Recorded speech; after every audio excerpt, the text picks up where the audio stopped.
Bueno, ahora sí, llegamos al final. Y doctor Kossoff, prometemos que ya lo dejamos ir. So I am not going to talk about Rasmussen syndrome. I wasn't expecting those cases. Good cases. All right.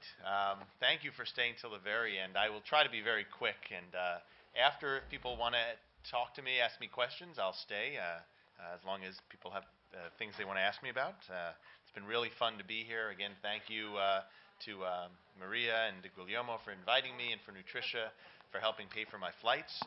Is the IL here? Did she leave? So I was just going to thank her. She brought me a day early. She was smart enough to say to come a day early because of the strike. And so I just wanted to thank her again. Otherwise, this would have been interesting without me or Dr. Sakamoto. But what I'm going to finish up with is a brief 25-minute talk, a little bit about mostly the modified Atkins diet, but also about some of the other diets that are available. When we talk about diets now in 2014, we use a plural. In fact, our ketogenic diet book, you can see here we put an S at the end on purpose, because now today we tell families that there are sort of 4 choices on the menu, pun intended. There are actually 4 now major therapies, and in fact most books and review articles will talk about dietary therapies for epilepsy, not just ketogenic diet. There's the classic ketogenic diet, but also the Mct diet, which I'll mention a little bit about. I've talked about it a few times this meeting. The modified Atkins diet, which we've done a lot of work with at Hopkins, and I'll spend most of my time talking about that, but also a therapy called the LGIT, or the low glycemic index treatment out of Boston. We've talked about the classic ketogenic diet already. The Mct diet has been around since the early 1970s, using MCT oil in a way to be very ketogenic. It allows more carbohydrates in it. And you'll see the theme is of all of these diets is to be less restrictive, not necessarily more effective, but allow more carbohydrates. They're all essentially the same in that way. This has been pioneered mostly out of United Kingdom, since I show Big Ben here, and I usually ask them for advice about the Mct diet if it comes up. There are different ways to do it. It was created in Chicago, but mostly used there. Traditionally, we started a low amount, like 30% Mct, and some of the studies initially that went up to 60% had a lot of side effects. And actually, the Mct diet got a lot of bad press because of the side effects of vomiting and GI disturbance and diarrhea. And the British have shown very nicely that if you use a much lower percentage, in the 40 to 50% range, you have much less of these side effects. So it seems to be a useful diet. We use it on occasion. The studies that have been done in the UK to show differences between the diets really didn't show any, with the one exception of that the lipid profile seems to be better with the Mct diet versus the classic ketogenic diet. So sometimes if we have a child who starts the diet either with a high cholesterol level or it becomes very high to start, we may switch them over. These are the different MCTs that are available. There's Liquigen that's made by Nutricia. There's a product called Beta Quick from a company called VitaFlow. But also there are different MCT oils that most of our families get from the internet that are a little bit cheaper. They come in big bottles though, and can be somewhat heavy to carry around. We typically at Hopkins will use MCT as a supplement, as I mentioned in the last slide, rather than the full ketogenic diet as the Mct diet. So we'll add maybe 10 mLs or 20 mLs to a child on the ketogenic diet if their lipids are a problem. It's a nice trick if they're having a lot of constipation because it can lead to some diarrhea, so it can counteract that. You just have to be aware that some children may have some difficulty tolerating it. And the 2 diets that we now consider mostly are alternative diets, the modified Atkins diet and the low glycemic index treatment, really were modified to be outpatient-initiated diets that you could teach a family how to do in the clinic, and they wouldn't have to come into the hospital, so sort of different than the classic and the Mct diet. The low glycemic index treatment came out in 2002. This is Heidi Pfeiffer, who's the dietitian at Massachusetts General Hospital. She and Elizabeth Thiel created this based on observations that patients had reported for many years that getting a high glycemic load, eating a cookie, eating a large amount of pasta, would for some children cause seizures even when their ketones were very high. And so their theory was that maybe the diet is effective by keeping your blood sugar stable. So what they decided to do was to try this diet, which is still high fat but a bit lower. But what it does is it actually keeps the glycemic index at a lower number, and I'll show you that in a minute. Interestingly, on this diet, you don't see urine ketones at all. You see a little bit of blood ketones, but essentially no urine ketones. And the idea of a glycemic index is, again, what you see in terms of the blood sugar immediately within 1 hour after the ingestion of this food. So foods that have a high glycemic index here, you see this blood sugar peak very quickly, whereas those with a low glycemic index, it kind of keeps it more stable over time. So these are generally done to target carbohydrates with glycemic indexes less than 50. Ones that are high are things like bread and cookies. Some that are low glycemic are more the fruits and vegetables that have low glycemic indexes. They've done some reports. Most of the studies have come out of the Boston group. There was one study looking at tuberous sclerosis out of Italy using the low glycemics treatment. They just published some work on Angelman syndrome. Smaller numbers, maybe about 100 patients altogether that have been published, but the results are encouraging. I will sometimes use it for children who really just can't tolerate that high amount of fat. It's more of a high protein, low carb diet. It does, though, take a little more time to teach a family what the glycemic index is not always intuitive to families. So you do have to explain to them in clinic what that means and give examples. Otherwise, it's very complicated for them. But a nice potential diet that's out there as well. I'll spend more time here talking about the modified Atkins diet, which we created in 2003, mostly based on what parents were telling us. Parents were telling us that after years on the ketogenic diet, they were not weighing and measuring their foods anymore. Some of them couldn't even tell me when the last time they checked ketones were. They told me that you do not have to be as strict as what we said to families. And we found it very interesting that many of them were still doing very well. And when we looked at the kind of foods they were eating, it essentially looked like the Atkins diet.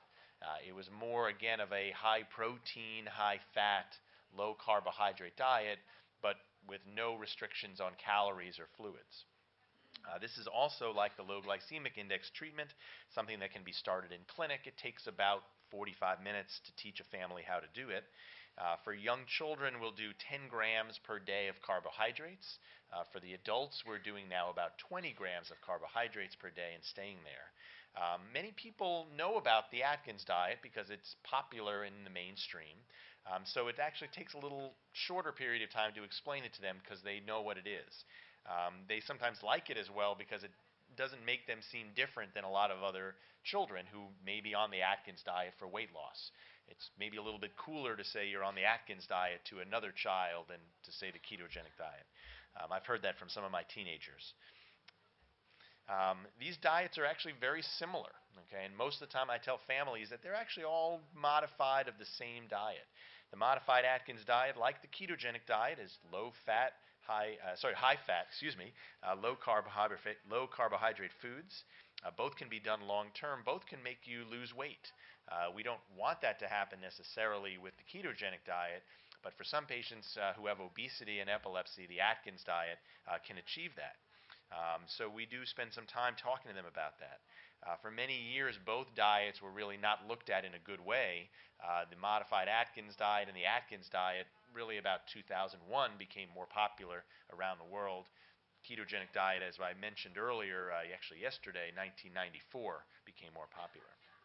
But what really got our interest in the Atkins diet is if you read the Atkins book, they talk about checking urine ketones. And when we read that, we found that extremely interesting because for something that seemed so different, in at least our first glance from the ketogenic diet, both diets seem to get you ketotic, and we thought maybe that both would be helpful. But there are definitely some differences from the modified Atkins diet and the ketogenic diet that make it attractive. If this is your standard diet, which is about 50% carbohydrates with some fat and some protein, and the ketogenic diet is about 90% fat, the modified Atkins diet is kind of somewhere in between. Still a high-fat diet, about 2/3 of the calories are fat. So I don't tell families that it is not a high-fat diet. If anything, it's more of a high-protein diet, certainly much more than the ketogenic diet, but even more protein than sort of the standard diet a child is eating. And so when I talk to families about why I might try modified Atkins diet versus ketogenic, and I'll come back to this more, the main difference is probably protein, okay, not really fat. And both of them are still very low carbohydrates.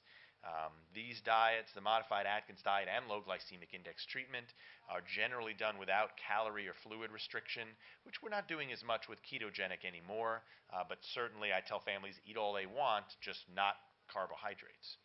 So a little easier on the family and the child who's hungry. There's no admission to the hospital, there's no weighing of foods, but they do have to use carb counting guides so that they know what carbohydrates are in certain foods.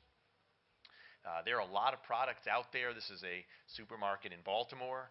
There are some candy bars, which probably would not be allowed on the ketogenic diet, but would be allowed on the modified Atkins diet, some shakes and cookies as well. We spend some time telling families that to do this diet, it probably takes them a few days of reading, going on the internet, reading about these diets. We're not bringing them into the hospital like we do for the ketogenic diet, so some of the homework has to be done on their own. So it does take a very motivated family to do. Most of the explanation is explaining to them how many carbs are in certain foods. This is a very useful guide. It's called the Calorie King, that has pretty much every food imaginable, how many carbs are in them, and so the family can look that up and try to stay within 10 grams per day. They can spend the 10 grams however they want. So the difference between my diet and the low glycemic index treatment is they say no chocolate bars, for example, right? Because it's too high glycemic index.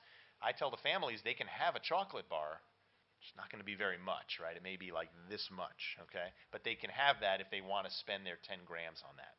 Most of them choose not to. Most of them would rather have maybe a handful of berries than a little bit of a chocolate bar, but it's their decision to make. We also do nowadays start most of our kids who are starting on the modified Atkins diet with Ketocal for the first month or two as a nice way to get some extra fat into their diet. They can drink it or use it as a baking material. We write a prescription for it like we do for the ketogenic diet, but we tell the families just use it as much as you want as an extra source of fat. We decided about 2005 that just calling it the Atkins diet was probably not a good idea, because families were coming back having read the Atkins book and finding that it wasn't helping the seizures. And so the reason we called it modified are really three reasons. Number one, the Atkins book will say that high-fat foods are okay. If you read the book, it says don't be scared of fat. What we teach the families is you have to love fat. Okay? Fat is critical. It is important. It has to be a big part of the diet. We much more encourage it than the Atkins book does. In addition, the Atkins book will say start at 20 grams per day, but then every week go up 30, 40, 50, 60 based on weight loss. And so we were seeing families coming back to us who were on 70 or 80 grams of carbs per day, not making ketones, and wondering why it wasn't working. And they said, the book told me to do that. So we were very clear with the family, stay at 10 grams a day, and maybe we'll go to 20 for the children if they're having a tough time. But we mostly stay low. And then the third reason is really the book talks about obesity, a little bit about epilepsy nowadays. They're aware of what we're doing and find it pretty cool. But they really focus on obesity and diabetes. And so we really spend time telling families this is really being done for seizures. So if the family comes back and says, you know, my child's not losing weight, maybe they're overweight and they wanted to lose weight, but the seizures are better, I say, well, you can't have everything sometimes. You know, really our focus is on seizure control. It has now been 10 years. A lot of reviews will say this is a new diet. It really isn't anymore. It's been out for 10 years. These are, so far as I know, all of the articles that have been published on the modified Atkins diet, many retrospective, but some prospective as well. And if you add up all the numbers, as you can see down here, about 48% responder rate and about 13% seizure-free, which is very similar to what we see on the ketogenic diet. There have been a few attempts at head-to-head studies, one out of France, another one was done out of India, saying that they're generally equivalent, but very small numbers. But if you look at just the large series of numbers, they generally look equivalent. This was a nice study that just came out maybe about 6-7 months ago out of India, where they attempted to do a randomized controlled trial just almost exactly like the British trial that was done of ketogenic versus medicines as usual. They did the same thing for modified Atkins diet versus medication as usual. This didn't get as much press as Helen Cross's study, but it was also positive, statistically significant, much better to be on the modified Atkins diet than continue medications as usual. Sue Vassini is a very nice woman who's in New Delhi and is very excited about using this in India, and we'll talk about that in regions perhaps where they need to use other therapies and they don't have the resources for the ketogenic diet. So families, doctors, dietitians often ask me, which one should I choose in which situation? I think there are many situations where I feel strongly that the modified Atkins diet or low glycemic index treatment would probably be my first choice. I think a normal teenager, for sure a normal adult in our adult center is almost always put on modified Atkins diet. We have some families where there's many, many children. It's a crazy lifestyle for some of these families, and they say this ketogenic diet for our family would just be so difficult. Coming into the hospital for a week would be a nightmare. We've heard that from families. We'll say, all right, well, maybe let's try this. Similarly, I think there are situations where I really feel they should go on the ketogenic diet, the classic ketogenic or Mct diet.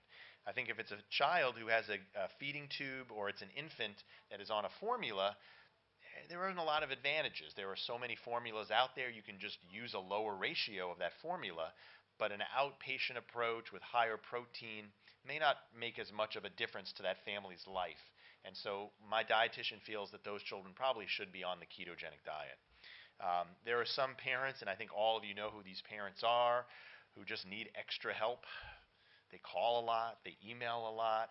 And those families, I think, probably do better on the ketogenic diet. They're given much more strict guidance. The modified Atkins diet is a little bit of a self-help kind of a diet. And if the family, it just seems like they need a lot more help, I sometimes say maybe I should have done the ketogenic diet for them. If they're sort of in the middle, they're school-aged children, a lot of times I leave it up to the families. They sometimes have done their reading. They ask me for one versus the other. I probably lean towards ketogenic just because I think they get a lot of support in our center. But if it's a good family and they're very motivated to do modified Atkins, I think it's fine. And then going from one to the other, I think there are definitely situations where we do that. If they're on the ketogenic diet and they find it too difficult, or they're having growth or hunger issues, I'll switch to the modified Atkins diet. Going the other way is a bit tricky. If they're on the modified Atkins diet, a lot of times the families are not very interested in going and being admitted and doing the ketogenic diet. We decided to look at this a few years ago, and it took us to get 4 different countries to get 27 kids. This is not something we do very often. Most families who are on modified Atkins diet, if I suggest to them, let's do the full ketogenic diet, they don't always want to do it. When we looked at how they did, a third of the children who made that switch from the modified Atkins diet to the classic ketogenic diet, a third of them got better. Almost like a medicine. And that's, I think, in some ways how I look at these two diets, that the modified Atkins diet is like a low dose of the ketogenic diet, and that the ketogenic diet is like a high dose. I mean, the numbers would almost hint that that's what's happening. We found that there were 5 children who became seizure-free with the switch, and all of them had DOSA syndrome. Maybe suggesting that DOSA syndrome, something about the classic ketogenic diet could be better, although we definitely had children who were seizure-free with modified Atkins alone. But again, suggesting that these diets are more alike than different and that they're just a higher dose. If the child had no improvement on the modified Atkins diet, sometimes we said, let's try the ketogenic diet. no improvement. Okay, these are not really different diets. I've heard centers sometimes suggest that. I know there are some dietitians out there who will tell families, if modified Atkins diet doesn't work, that doesn't mean anything, you should try the ketogenic diet, and I don't agree with that. Again, our evidence would say they're probably the same diet, just a little different. Interesting ideas. So I think there are situations where I think the diet should be done for kids, ketogenic diet for infants, patients who are G-tube fed, GLUT1-induced syndrome, and this should actually be modified Atkins diet. If they've had a partial response to modified Atkins diet and they have GLUT1, I might switch them over to ketogenic. If they're a DOSA syndrome patient, I might also switch them to the ketogenic diet. Whereas for modified Atkins diet, I think adults and teenagers, we have some situations where the waiting list is very long, and I think they should start something sooner, and I might try modified Atkins diet first. We just did that with a child recently with absence epilepsy and sort of said, let's see what happens, and we can always switch if you have to. I talked a little bit about this yesterday. We're very interested in the modified Atkins diet for regions of the world that don't have ketogenic diet programs. This can potentially be done without a dietitian, maybe. Depends on the neurologist and the family. If they have a high cholesterol to start, I might try modified Atkins diet or the Mct diet. As well, my dietitian, Zahava, will sometimes say to me, I'm very worried about the ketogenic diet for this child. They're very small. They're very low growth. I think we would have to do like a 1 or 1.5 to 1 ratio. And most likely modified Atkins diet is like that. I might do it in that situation too. I've had a few families come to see me who have partial epilepsies, and they've had about 4 or 5 seizures, and they're just very nervous or very worried about side effects of medicine. This might be an option, and I just tell them, look, if the seizures keep happening, I think we should try medicines. Ketogenic diet would be a little bit tougher, I think, to justify. And then kind of the other way around a little bit, I'm definitely more of my long-term children as they're on the ketogenic diet. If I think they need to stay on a therapy, especially when they become adults, we're trying to transition most of them over to the modified Atkins diet too. So to wrap up, and I thank you again for all of your attention. I think we do spend a lot of time making it very individual, talking to the family, letting them be part of the decision about which diet to do. I think for, again, the infants or the gastrostomy tube, infant formula-fed children, we may lean towards ketogenic, whereas certainly for the teenagers and adults, Atkins diet seems to make the most sense. If you liked the things you heard today, come to Liverpool. It should be fun. I hear there's going to be a Beatles night. That's the rumor. This is Liverpool. It's coming up in early October. Should be a very nice meeting. Helen Cross is the primary organizer. I know they're going to have debates and poster sessions, lots of good excitement, lots still that's going to come about using the diet for things other than epilepsy. The rumor I heard is that I think on Tuesday, almost all of Tuesday is going to be about brain tumors. I mean, very interesting how world is changing. So if you're interested, please join us in Liverpool.